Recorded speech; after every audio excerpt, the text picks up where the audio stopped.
کتاب و سنت، دعوت دین، احکام و مسائل کے لیے، رسم و رواج کے خاتمے اور نوجوانوں کو سوشل میڈیا کے فتنوں سے بچانے کے لیے اسلامی چینل علوم القرآن ZHB کو سبسکرائب اور شیئر کر کے مضبوط کیجیے۔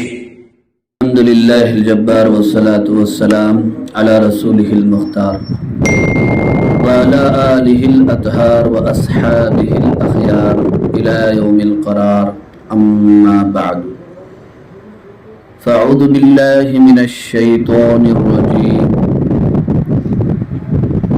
بسم اللہ الرحمن الرحیم، یا ایہا الذین آمنوا توبوا الی اللہ توبۃ نصوحا، صدق اللہ العلی العظیم۔ وقال رسول اللہ صلی اللہ علیہ وسلم، قوموا لیلہا وصوموا نہارہا، او کما قال علیہ الصلاة والسلام۔ قابل صد احترام خواتین اور میری عزیز طالبات، سب سے پہلے تو ہم رب ذوالجلال کی بارگاہ میں شکر ادا کرتے ہیں کہ اس نے ہمیں انسان بنایا،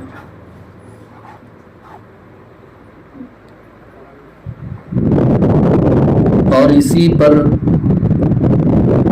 بس نہیں کیا بلکہ انسان کے ساتھ ساتھ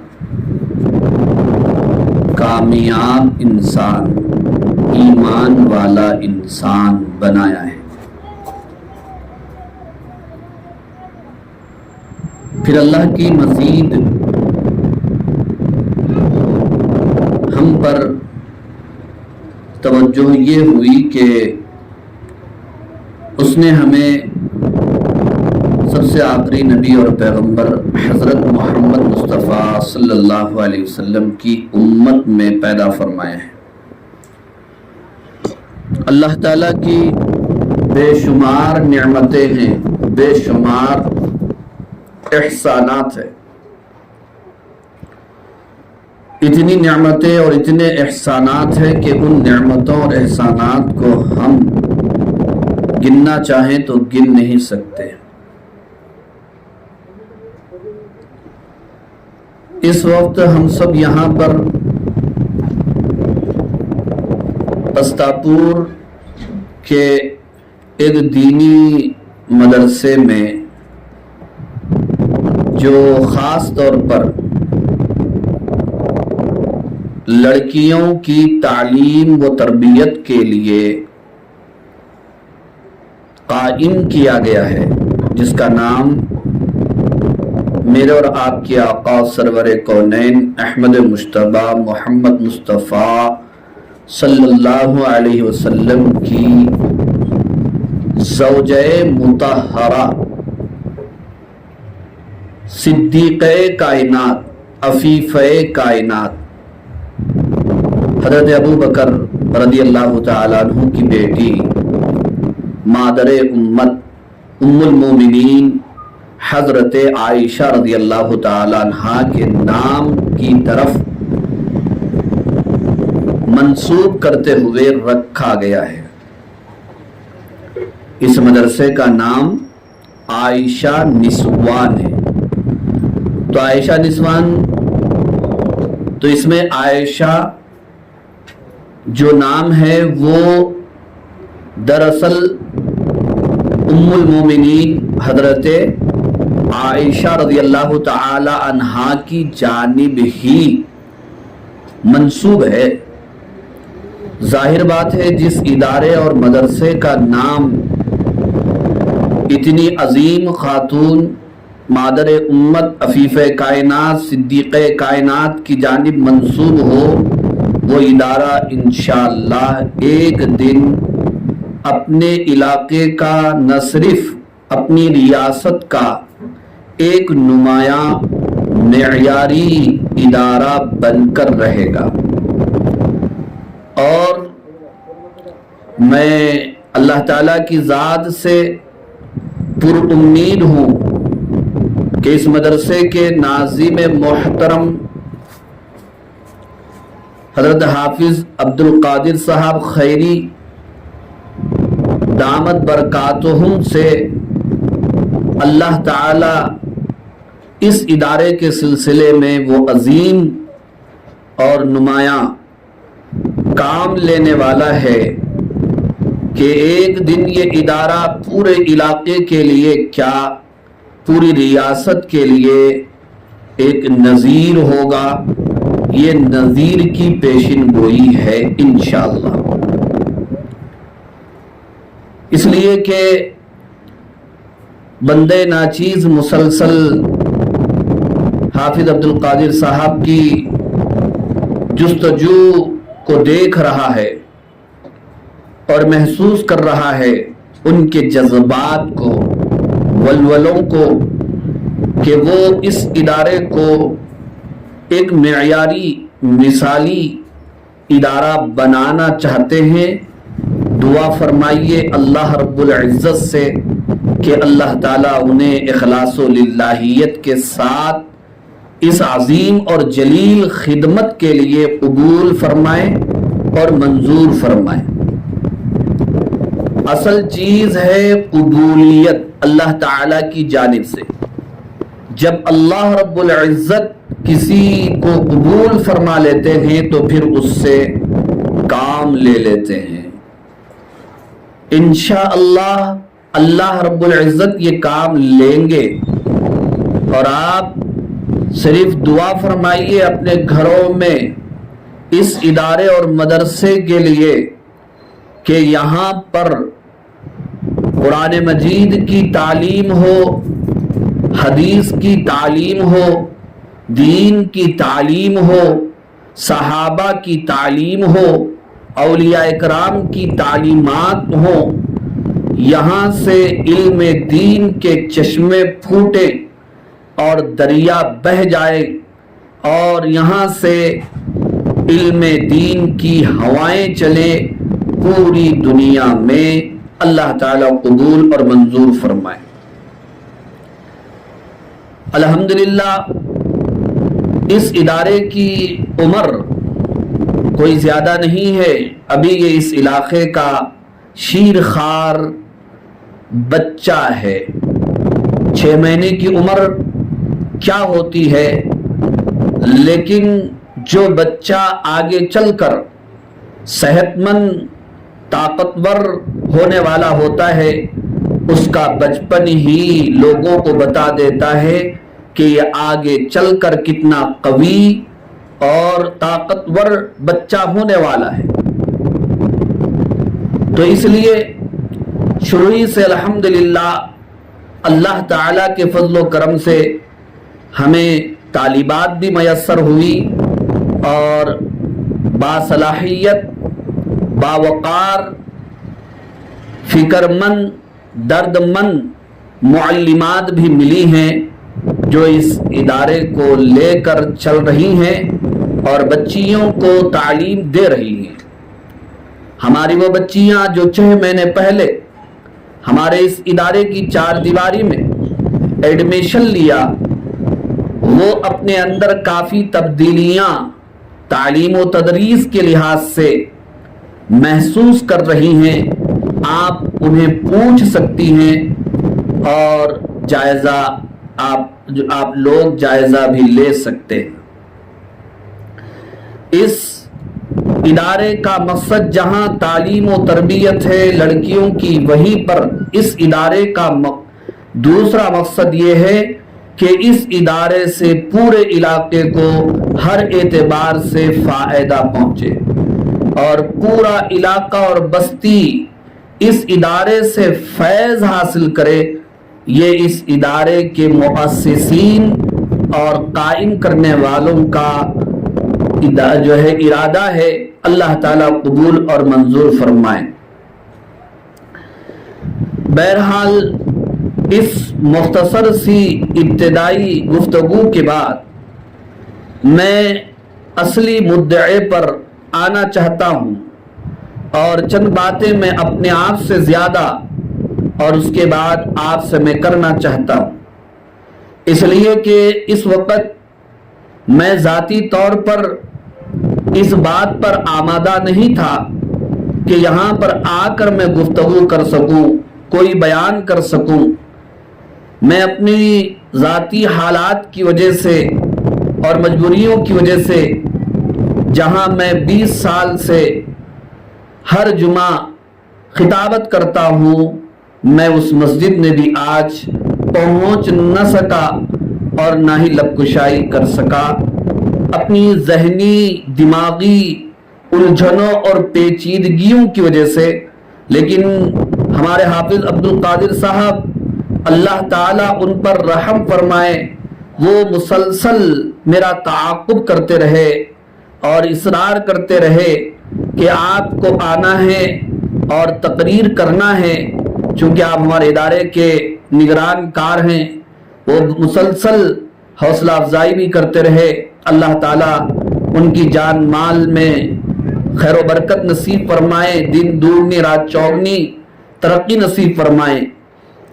آج کا یہ اجتماع اور اجلاس ایک مخصوص عنوان کے تحت منعقد کیا گیا ہے۔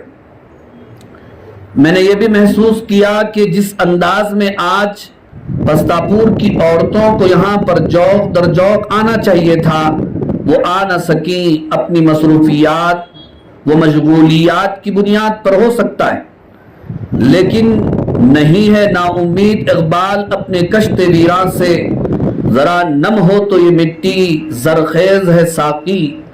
ہم انشاءاللہ گھبرانے والوں میں نہیں ہیں۔ اگر اخلاص کے ساتھ ایک خاتون اور عورت بھی ہمارے ادارے میں قدم رکھتی ہے اور ہماری باتوں کو لے کر فکر مند ہوتی ہے تو وہ دن دور نہیں ہے کہ یہ شعر پورا ہونے والا ہے۔ میں اکیلا ہی چلا تھا جانب منزل، مگر راہ رو آتے گئے اور کارواں بنتا گیا۔ یہ ہونے والا ہے۔ دارالعلوم دیوبند جو پوری دنیا کا مثالی اور عظیم ادارہ اور مدرسہ ہے، آپ کو معلوم ہونا چاہیے کہ اس کی بنیاد اور اس کی ابتدا ایک استاد اور صرف ایک شاگرد سے ہوئی تھی، اور حسن اتفاق کے استاد کا نام بھی محمود تھا اور شاگرد کا نام بھی محمود تھا، اور اس دنیا کے عظیم ادارے کی ابتدا کوئی عظیم بلڈنگ سے یا تعمیر اور عمارت سے یا بڑے محل سے نہیں ہوئی تھی۔ تاریخ آپ پڑھیے، لوگوں سے سن لیجئے، معلوم کیجئے تو پتا چلے گا۔ ایک انار کے درخت کے نیچے وہ ایک استاد اور ایک شاگرد بیٹھے تھے، اور وہاں سے اس ادارے کی ابتدا اور آغاز ہوا تھا۔ لیکن قائم کرنے والے اتنے مخلص تھے اور ان کا جذبہ اور ولولہ اتنا تھا، اللہ تعالیٰ کے ساتھ ان کا تعلق اور نسبت اتنی قوی اور مضبوط تھی کہ اللہ رب العزت نے اس جگہ کو پورے عالم کے لیے قبول فرما لیا۔ حضرت عبد المجید ندیم رحمۃ اللہ علیہ ماضی قریب میں ایک عظیم خطیب گزرے ہیں، ان کی زبانی احقر نے یہ سنا، انہوں نے فرمایا میں پوری دنیا پھر کر آیا ہوں، دنیا کے چپے چپے گوشے گوشے کے اندر میرا تقریباً سفر ہوا ہے، تو مجھے ہر جگہ صرف دو ہی نظر آئے، یا تو الیاسی لشکر کا کوئی فرد نظر آیا یا پھر دارالعلوم دیوبند سے فارغ نظر آیا۔ یہ ہے قبولیت اللہ تعالی کی جانب سے۔ بہرحال جو عنوان احقر کے حوالے کیا گیا تھا اس پر مجھے زیادہ دیر نہیں مختصر سی گفتگو کرنا ہے اور اپنے ایمان کو پہلے نمبر پر تازہ کرنا ہے، پھر آپ کے ایمان کو بھی جلا بخشنا ہے۔ محترم خواتین اور میرے عزیز طالبات، چونکہ ماہ رمضان المبارک کی آمد ہے، نیکیوں کا سیزن آنے والا ہے اور نیکیوں کی برسات ہونے والی ہے، اس سے پہلے ماہ شعبان ہمارے لیے ایک عظیم اہمیت رکھتا ہے۔ ماہ شعبان کے سلسلے میں چند باتیں ابھی آپ نے رفیق محترم حضرت مفتی خلیل صاحب قاسمی دامت برکاتہم سے سماعت فرما لیا ہے، وہ اپنی جگہ مسلم ہے، اور اللہ رب العزت ہمیں عمل کی توفیق نصیب فرمائے۔ توفیق بہت بڑی چیز ہوتی ہے، جب اللہ کی طرف سے توفیق ملتی ہے تو پھر دنیا کی کوئی طاقت ہمیں اطاعت سے، فرما برداری سے روک نہیں سکتی، اور اگر اوپر والے کی جانب سے ہمیں توفیق نہ ہو اور اللہ تعالی ہماری توفیق جو ہے اپنی طرف سے چھین لے تو پھر دنیا کی کوئی قوت اور طاقت ہمیں ہدایت نہیں دے سکتی۔ ہم کلمہ گو ہیں لا الہ الا اللہ محمد الرسول اللہ۔ کلمے کا مطلب اور تقاضا یہی ہے کہ سب کچھ کرنے دھرنے والی ذات صرف ایک اکیلے اللہ کی ہے، اور ہماری 100% کامیابی ہمارے نبی کی سنتوں میں اور طریقوں میں ہے۔ یہ ہمارا عقیدہ اور یقین ہے، اسی پر ہمیں مرتے دم تک قائم رہنا ہے۔ تو اللہ رب العزت نے رمضان المبارک سے پہلے ایک بڑی رات رکھی ہے، تاکہ اس رات میں ہم عبادت کر کے ہم گناہوں کی نجاست سے، غلاظت سے پاک اور صاف اور شفاف ہو کر ماہ رمضان المبارک کے لیے تیار ہو جائے۔ اس لیے کہ رمضان المبارک کی عبادتوں کی لذت و حلاوت اسی وقت ہمیں مل سکتی ہے جبکہ ہم رمضان المبارک سے پہلے گناہوں خطاؤں سے توبہ کر لیں، پھر اس کے بعد ہم سحری کریں تو وہ ہمارے لیے قابل لذت ہے، ہم روزہ رکھیں وہ ہمارے لیے قابل لذت ہے، ہم افطار کریں وہ ہمارے لیے قابل لذت ہے، ہم تراویح ادا کریں اس میں بھی ہمیں دل لگے گا اور شوق اور ذوق پیدا ہوگا۔ اگر ہم نے گناہوں سے توبہ نہیں کیا، اسی کے ساتھ ہم نے ماہ رمضان المبارک کا استقبال کیا، تو پھر رمضان کی عبادتیں ہمارے لیے بوجھ ہو جائیں گی، رمضان المبارک کی عبادتوں میں ہمیں دل نہیں لگے گا۔ رمضان کی عبادتوں میں دل لگنے کے لیے، رمضان کی عبادتوں میں ہمیں لذت آنے کے لیے یہ رات اللہ تعالیٰ نے ہمیں عطا فرمائی ہے، جسے ہم شب برات کہتے ہیں۔ شب برات کی فضیلت و اہمیت احادیث کی کتابوں میں موجود ہے، اور حضرات علماء اکرام کے مطابق تقریباً 10 روایات و احادیث ایسی ہیں جن سے شب برات کی فضیلت و اہمیت کا ثبوت ہوتا ہے۔ شب برات کے سلسلے میں چند باتیں میں آپ کے سامنے رکھنا چاہتا ہوں، امید کہ آپ میری باتوں کو غور سے سن رہے ہوں گے، توجہ سے سن رہے ہوں گے۔ اللہ تعالیٰ مجھے اخلاص کے ساتھ کہنے اور آپ کو اخلاص کے ساتھ سننے اور ہم سب کو ان باتوں پر عمل کرنے کی توفیق اور ہمت عطا فرمائے، کیونکہ یہ دور فتنوں کا دور ہے، برائیوں کا زمانہ ہے، اور زمانہ جوں جوں نبوت کے زمانے سے دور ہوتا چلا جائے گا تو ایمان کا نور دلوں سے اتنا ہی مٹتا چلا جائے گا، اور فتنے اتنے ہی مضبوط ہوتے چلے جائیں گے۔ لیکن پھر بھی جب تک دنیا قائم ہے اور قرآن دنیا کے اندر موجود ہے، ماں اور عزیز بہنوں، انشاءاللہ ہمارے ایمان کو ہمارے قلوب اور سینوں سے کوئی چھین نہیں سکتا۔ ضرورت اس بات کی ہے کہ ہم دینی ماحول میں، دینی اجتماعات میں، دینی مدارس سے، علماء سے، دینی کتابوں سے اپنا رابطہ قائم رکھے، اپنا رابطہ مضبوط رکھے، تو انشاءاللہ ہمارا ایمان بھی مضبوط رہے گا۔ صحبت صالح ترا صالح کند، صحبت طالع ترا طالع کند۔ اچھوں کی صحبت تجھے اچھا بنا دے گی، بروں کی صحبت تجھے بگاڑ کے رکھ دے گی۔ شب برات، شب برات کے معنی کیا ہے؟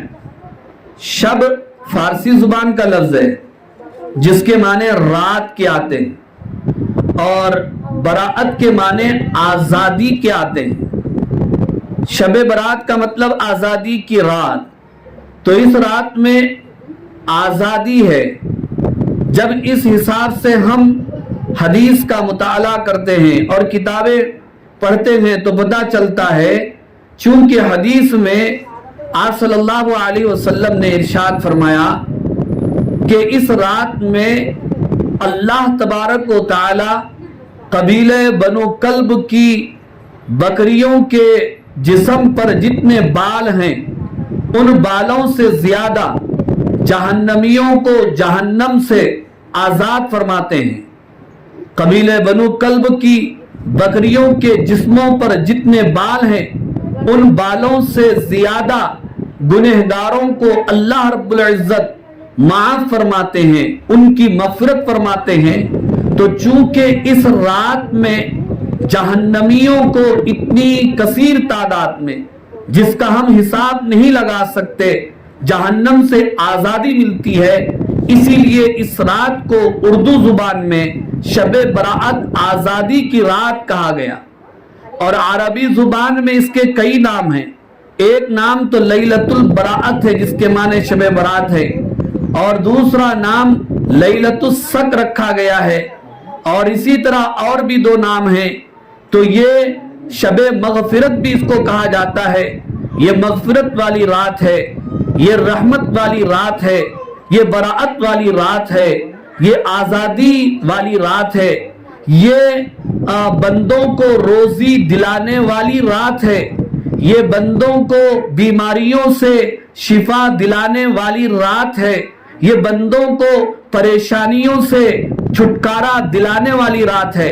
چنانچہ ایک حدیث میں آتا ہے، جب 15ویں شعبان کی رات ہوتی ہے، اللہ رب العزت سمائے دنیا پر جلوہ گر ہوتے ہیں، مغرب سے یہ آواز لگاتے ہیں، ہے کوئی گنہگار جو مجھ سے مغفرت طلب کرے میں اسے معاف کر دوں، ہے کوئی روزی کا طلبگار جو مجھ سے روزی مانگے میں اس کو روزی دے دوں، ہے کوئی پریشان حال بیمار جو مجھ سے اپنی صحت کے لیے شفا مانگے میں اس کو شفا دے دوں۔ فجر تک یہ آواز لگتی رہتی ہے۔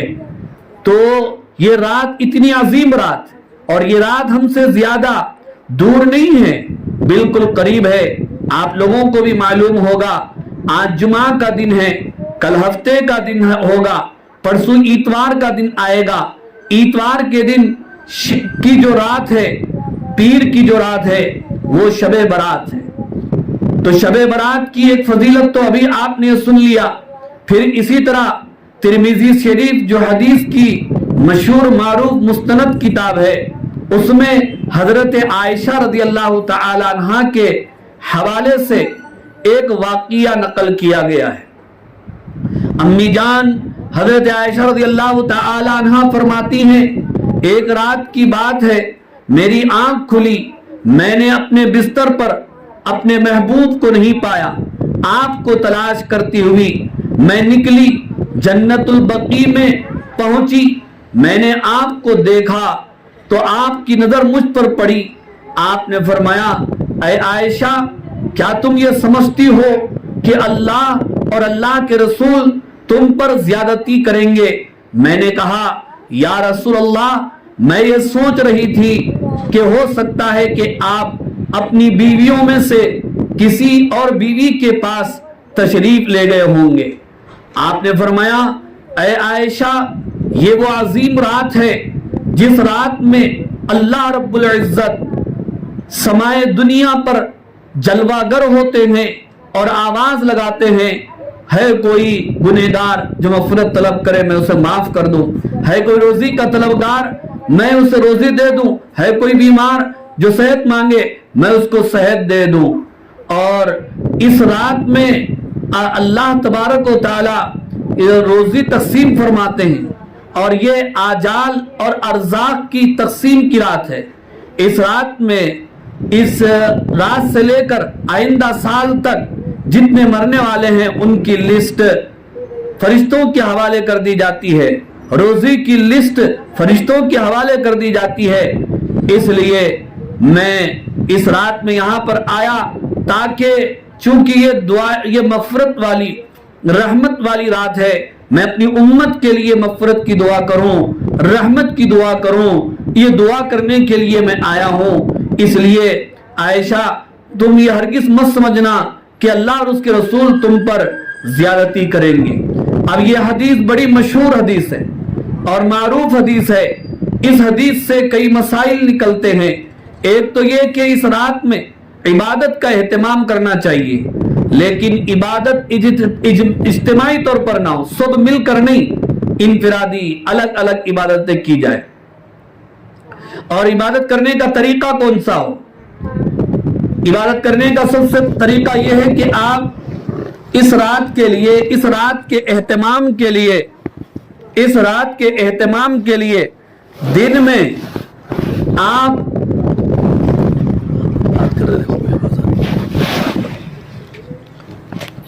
دن میں غسل کر سکتے ہیں، اچھے اچھے کپڑے پہن سکتے ہیں، ضروری نہیں ہے لیکن یہ مستحب ہے، یہ بہتر ہے کہ دن کے اندر اس طرح ہم تیار ہو جائیں اور مغرب ہوتے ہی عبادت میں لگ جائیں۔ مجھے بڑا افسوس ہوتا ہے، میں یہ بات ظاہر آباد میں کہتے کہتے تھک چکا ہوں، اور اب تو بالوں میں سفیدی بھی آنے لگی کہ چاہے وہ شب قدر ہو، چاہے وہ شب برات ہو یا عیدین کی راتیں ہوں، اس میں کیا ہو رہا ہے، دن میں عورتیں کیا کر رہی ہیں۔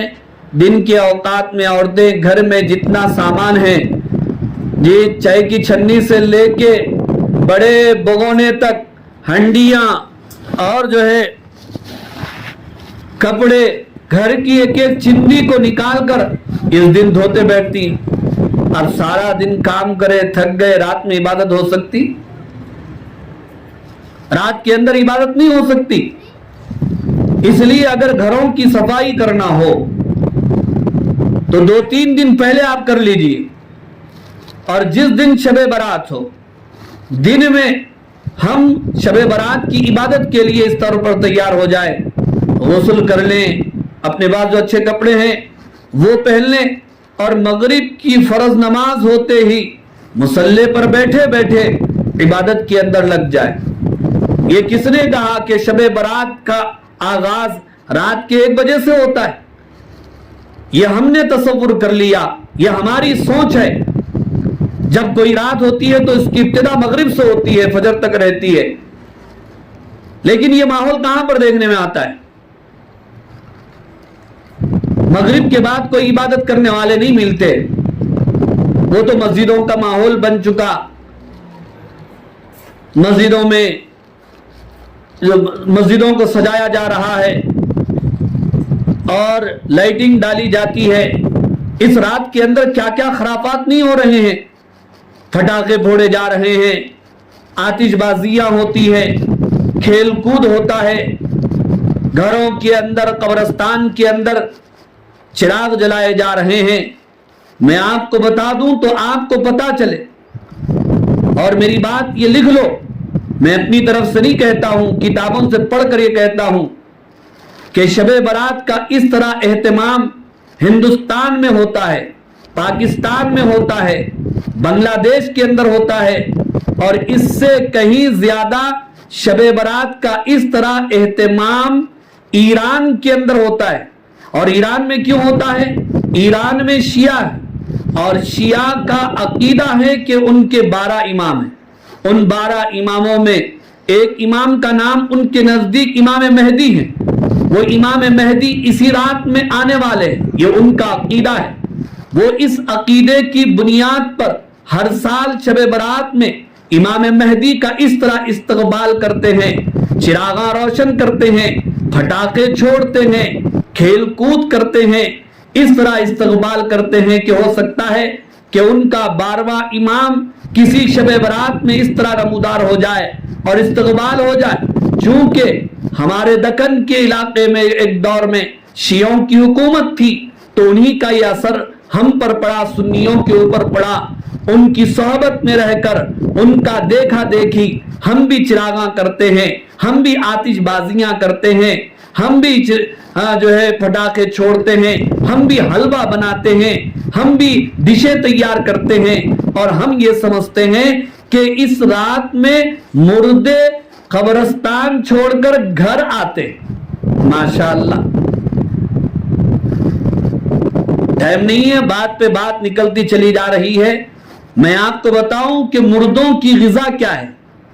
زندوں کی غذا کھانا ہے، زندوں کی غذا پانی ہے، لیکن مردوں کی غذا کھانا نہیں ہے، مردوں کی غذا پانی نہیں ہے، مردوں کی غذا حلوہ نہیں ہے، مردوں کی غذا بریانی نہیں ہے، مردوں کی غذا تہاری نہیں ہے، مردوں کی غذا حریص نہیں ہے، مردوں کی غذا ڈبل کا میٹھا نہیں ہے، مردوں کی غذا کوئی کھیر نہیں ہے، مردوں کی غذا موز نہیں ہے، مردوں کی غذا کوئی میوہ نہیں ہے۔ مردوں کی غذا کیا ہے وہ سنو۔ مردوں کی غذا ہے قرآن مجید کی تلاوت کر کے ان کے نام پر بخشا جائے، کوئی ذکر کر کے ان کے نام پر بخشا جائے، کوئی خیرات کر کے ان کو ایصال ثواب کیا جائے، کوئی عبادت کر کے ان کو ایصال ثواب کیا جائے۔ یہ ہے مردوں کی غذا۔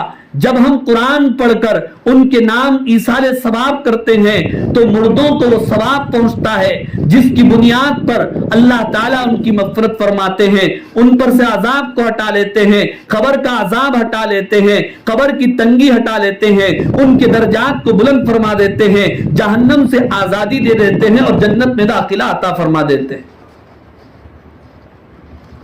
کھانا ہم نے اپنے ہاتھوں سے بنایا، حلوہ ہم نے اپنے ہاتھوں سے تیار کیا اور ہم کھا گئے، اور ہم خوش ہیں کہ مردے آ کر وہ کھا کے چلے جاتے۔ مردے تو ہنس رہے ہوں گے، مردوں کو غصہ آ رہا ہوگا، نام ہمارا اور کام تمہارا۔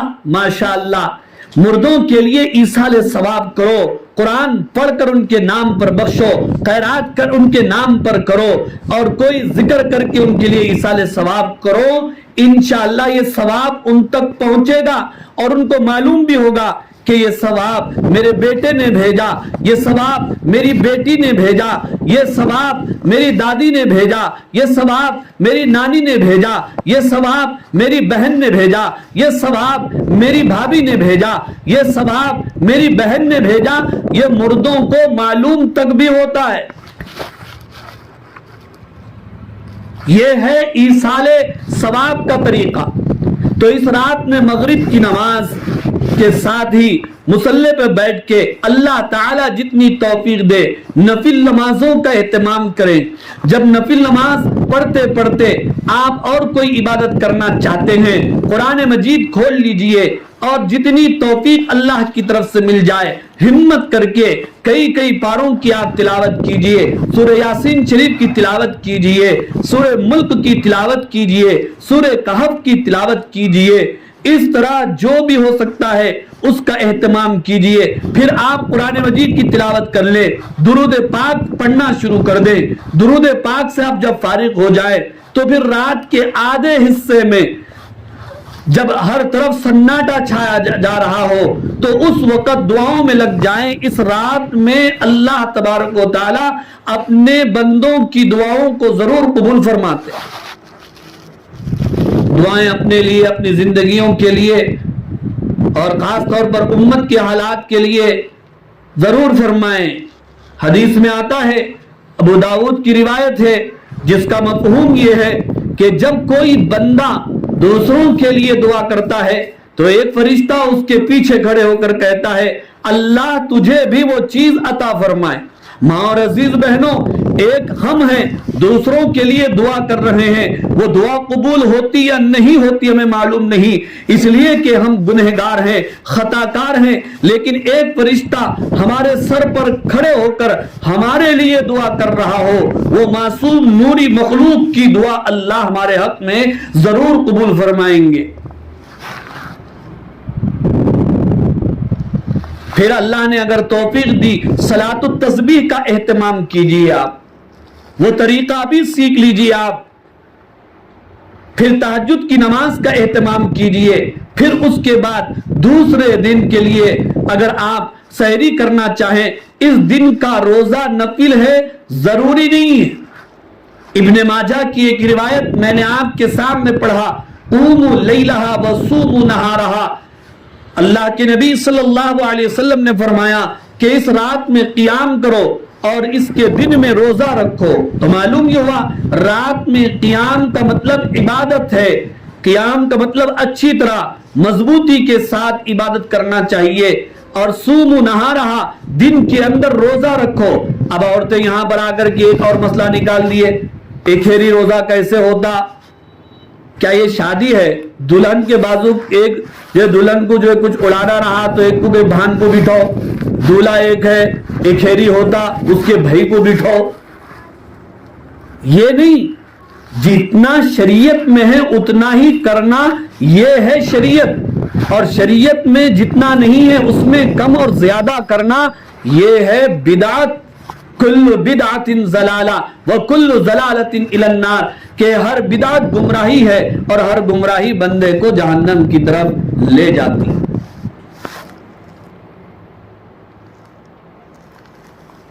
اور اس رات میں جہاں تک بات قبرستان جانے کی ہے، اللہ کے نبی صلی اللہ علیہ وسلم تشریف لے گئے تھے زندگی میں ایک مرتبہ، اور آپ نے کسی کو دعوت نہیں دی تھی، انفرادی طور پہ تشریف لے گئے تھے، اس لیے علماء اکرام نے لکھا ہے زندگی میں ایک مرتبہ اگر کوئی اس رات میں قبرستان جا کر مردوں کے لیے ایصال ثواب کر دے تو یہ بھی سنت ادا ہو جائے گی، لیکن اس رات میں قبرستان جانا فرض سمجھنا، ضروری سمجھنا، یہ بھی درست نہیں۔ اور مرد حضرات جا سکتے ہیں، خواتین قبرستان نہیں جا سکتی، نہ شب برات میں جا سکتی ہے نہ شب برات کے بعد جا سکتی۔ عورتوں کو قبرستان جانے سے منع کر دیا گیا۔ ہمارے مدرسے کے دارالعلوم حیدرآباد کے بانی و ناظم حضرت مولانا عاقل حسامی رحمت اللہ علیہ سے کبھی کسی نے حضرت مولانا عاقل صاحب رحمت اللہ علیہ سے کبھی کسی نے یہ پوچھا تھا کیا عورتیں قبرستان جا سکتی ہیں؟ تو مولانا نے ہنس کر فرمایا تھا عورتیں قبرستان جا سکتی ہیں مگر واپس نہیں آ سکتی۔ پتہ کیا چلا؟ پتہ یہ چلا کہ قبرستان عورتوں کو جانا نہیں، اب ایک ہی مرتبہ چلے گئے تو پھر واپس نہیں آ سکتے۔ تو یہ تو مردوں کے لیے، عورتوں کے لیے نہیں۔ عورتیں اپنے گھروں میں تلاوت اور ذکر کر کے مردوں کو ایصال ثواب کر سکتے ہیں اور کرنا بھی چاہیے۔ اور ایک خاص بات اس رات کے سلسلے میں میں آپ سے کہنا چاہتا ہوں وہ یہ ہے کہ رات جب اتنی عظیم برکت والی، رحمت والی، مغفرت والی رات ہے، توبہ کے قبول ہونے والی رات ہے، اس رات میں اللہ رب العزت جہاں قبیلے بنو کلب کی بکریوں کے جسم پر جتنے بال ہیں اس سے کہیں زیادہ جہنمیوں کو جہنم سے آزاد فرماتے ہیں، لیکن اس رات میں چند گنہگار ایسے ہیں جن کی مغفرت نہیں ہوتی۔ ایک تو مشرک ہے، مشرک، اللہ تعالیٰ کی ذات اور صفات میں کسی اور کو شریک کرنے والا، اس کی اس رات میں مغفرت نہیں ہوتی۔ اس لیے ہمیں چاہیے کہ ہم شرک سے توبہ کر لیں، لا الہ الا اللہ محمد الرسول اللہ یہ دل سے پڑھ لیں، اس کے بعد ایمان مجمل آمنت باللہ وملائکتہ وکتبہ ورسلہ والقدر خیرہ وشرہ من اللہ تعالی والبعث بعد الموت، یہ ایمان کے لیے لازم ہے۔ میں ایمان لایا اللہ تعالیٰ پر اور اس کے فرشتوں پر اور اس کے رسولوں پر اور اس کی کتابوں پر، اچھی بری تقدیر پر، جو اللہ تعالیٰ کی طرف سے ہے، اور مرنے کے بعد والی زندگی پر جب ہم یہ دل سے اقرار کرتے ہیں، زبان سے ادا کرتے ہیں، تو پھر ہم کامل ایمان اور اسلام والے ہو جاتے ہیں۔ تو ایک مرتبہ ہم کلمہ لا الہ الا اللہ محمد رسول اللہ دل سے پڑھ لیں، شرک کے گناہوں سے توبہ کر لیں، اللہ تعالیٰ کی ذات میں صفات میں کسی اور کو شریک نہ کریں۔ اور دوسرا جس کی اس رات میں مغفرت نہیں ہوتی وہ ہے والدین کا نافرمان۔ اس لیے اگر کوئی اپنے والدین کا نافرمان ہے وہ ان کی خدمت میں جا کر معافی مانگ لے اور ان کی خدمت کرنے میں لگ جائے۔ اور تیسرا شرابی ہے، اور چوتھا کینہ پرور ہے، جس کے دل میں دوسروں کے تعلق سے حسد ہو، جلن ہو، کینہ کپٹ ہو۔ ایسے لوگوں کی، ایسے مردوں اور عورتوں کی اس رات میں مغفرت نہیں ہوتی۔ اس لیے اپنے سینوں کو کینے سے، کپٹ سے، حسد سے، جلن سے پاک اور صاف کر دینا چاہیے۔ اور اس طرح اس رات میں مردوں میں سے جو کپڑے ٹخنوں کے نیچے پہننے والا ہے اس کی بھی اس رات کے اندر مغفرت نہیں ہوتی۔ تو چند ایسے گنہگار ہیں۔ وقت سے پہلے یہ اجتماع اسی لیے منعقد کیا گیا اور حافظ صاحب نے اسی لیے انتظام کیا تاکہ ہمیں آنے والی رحمت والی، برکت والی، برات والی رات کے تعلق سے معلومات حاصل ہوں اور ہم یہ تیاری کر لیں۔ اور اصل تیاری یہی ہے، اصل تیاری یہ نہیں ہے کہ گھروں میں جھاڑواں مارنا، گھروں کو چونا لگانا اور چائے کی چھنی سے لے کے بڑے بگونے تک، دیگچے تک سب صاف کر دینا، یہ نہیں۔ اصل تیاری یہی ہے، شرک سے توبہ کریں، ماں باپ کی نافرمانی سے توبہ کریں، اور دوسروں کے تعلق سے جو کینہ کپٹ حسد ہے اس سے توبہ کر لیں۔ اگر ہم نے کسی کو تکلیف دی ہے تو اس سے معافی مانگ لیں۔ کسی سے بات چیت بند ہے ان کو سلام کر کے قصہ تمام کر لیں۔ اور عزیز بہنوں، یہ بات اچھی طرح سن لو کہ اگر بات چیت بند ہے، اسے قطع رحمی کا گناہ کہا جاتا ہے۔ جو قطع رحمی کے گناہ میں ملوث ہوتا ہے اللہ تعالیٰ اس کے نیک اعمال قبول نہیں فرماتے۔ اگر یہ رات آ جائے اور ہم کسی سے بات بند کیے ہوئے ہوں اور آپس میں بات چیت نہ ہو رہی ہو، جان بوجھ کر ہم یہ گناہ کر رہے ہوں، پھر لاکھ عبادت کریں، لاکھ تلاوت کریں، لاکھ ذکر کریں، لاکھ درود پاک پڑھیں، لاکھ خیرات کریں، لاکھ دعائیں کریں، ہماری دعائیں قبول نہیں ہوں گی، اس لیے کہ ہم نے ایک مسلمان سے بات بند کیا ہوا ہے۔ بہت بڑا گناہ ہے یہ۔ تو بات چیت آپس کے اندر کر لیں، اس سے معافی مانگ لیں۔ دنیا چند دن کی ہے، ہمیشہ آخرت کے اندر رہنا ہے۔ کل نفس ذائقۃ الموت، ہر نفس کو، ہر جاندار کو موت کا مزہ چکھنا ہے۔ عقل مند کو اشارہ کافی ہے۔ میں چونکہ آپ بھی کافی دیر سے یہاں پر بیٹھی ہوئی ہیں اور اس سے پہلے بھی ایک تقریر سن چکی ہیں، میں بھی تھوڑا تھوڑا کر کے آپ کا وقت زیادہ ہی لیتا چلا جا رہا ہوں، لیکن یہ ہمارے حافظ صاحب کے اخلاص کی برکت اور آپ لوگوں کی شاید توجہ میری طرف ہے، اس لیے بات پر بات نکلتی چلی جا رہی ہے۔ ماں اور عزیز بہنوں، اصل میں تیاری یہ ہے۔ آپ کو ایک بات سے بڑا تعجب ہوگا، شب برات آنے سے پہلے لوگ معافیاں مانگ رہے ہیں، مگر کس پر؟ آن لائن معافیاں مانگی جا رہی ہیں، فیس بک پر معافیاں مانگی جا رہی ہیں، واٹس ایپ پر معافیاں مانگی جا رہی ہیں۔ اگر میں نے کسی کو ستایا، پریشان کیا ہو تو مجھے معاف کر دے۔ بھئی فیس بک پر کس سے معافی مانگ رہا ہے؟ واٹس ایپ پر کس سے معافی مانگ رہا ہے؟ یوٹیوب پر کس سے معافی مانگ رہا ہے؟ آن لائن پر کس سے جو ہے ہوا میں معافی مانگ رہا ہے؟ ارے جس سے بات بند ہے، جس کو تکلیف دی ہے، اس کے پاس جا کر اس سے معافی مانگ لے، قصہ تمام ہو جائے گا، رب بھی راضی ہوگا اور شب برات کی انشاءاللہ عبادت قبول ہو جائے گی۔ یہ ہے اصل میں شب برات۔ شب برات صرف چراغاں روشن کرنے کا نام نہیں ہے، شب برات صرف پٹاخے چھوڑنے کا نام نہیں ہے، شب برات صرف حلوہ تیار کرنے کا نام نہیں ہے، شب برات صرف آتش بازی کا نام نہیں ہے، شب برات صرف لائٹنگ اور لائٹ لگانے کا نام نہیں ہے، شب برات صرف باویلا کرنے کا نام نہیں ہے، شب برات کیا ہے؟ شرک سے توبہ کرنے کا نام ہے۔ شب برات ماں باپ کی نافرمانی سے توبہ کرنے کا نام ہے۔ شب برات لوگوں سے ملنے اور معافیاں مانگنے کا نام ہے۔ شب برات اللہ سے مغفرت طلب کرنے کا نام ہے۔ یہ ہے وہ رات۔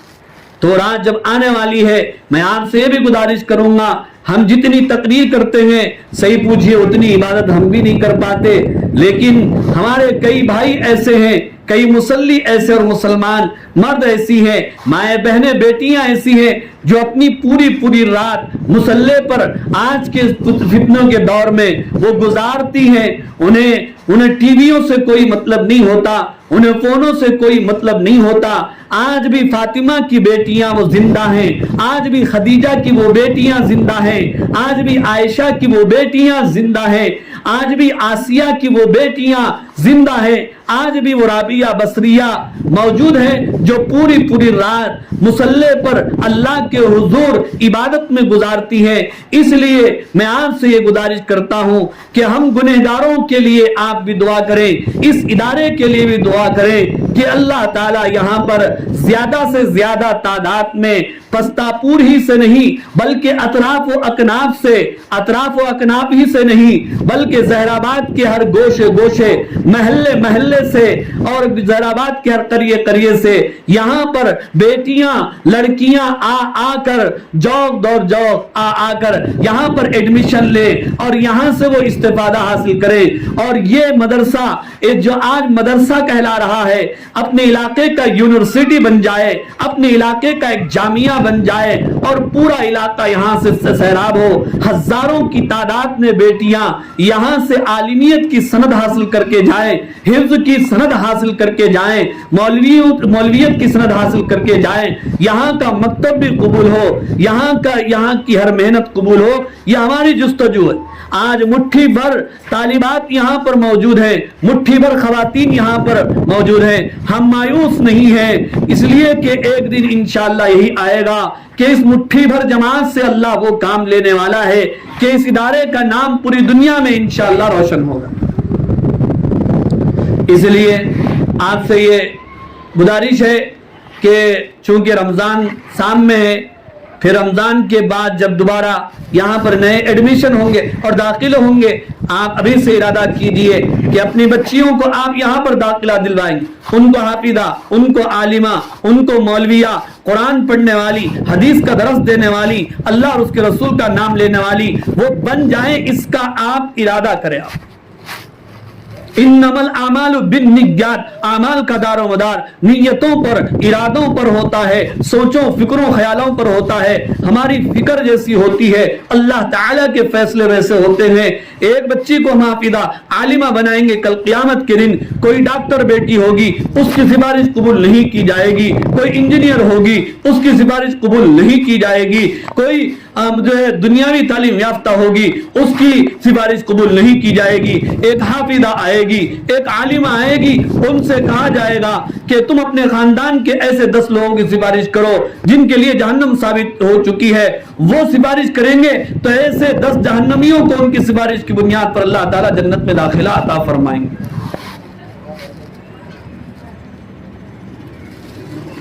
اور اسی طرح مدرسے کے جو رولز ہیں، جو اصول ہیں، جو ضوابط ہیں، اس کو آپ فالو کریں فیس پابندی سے۔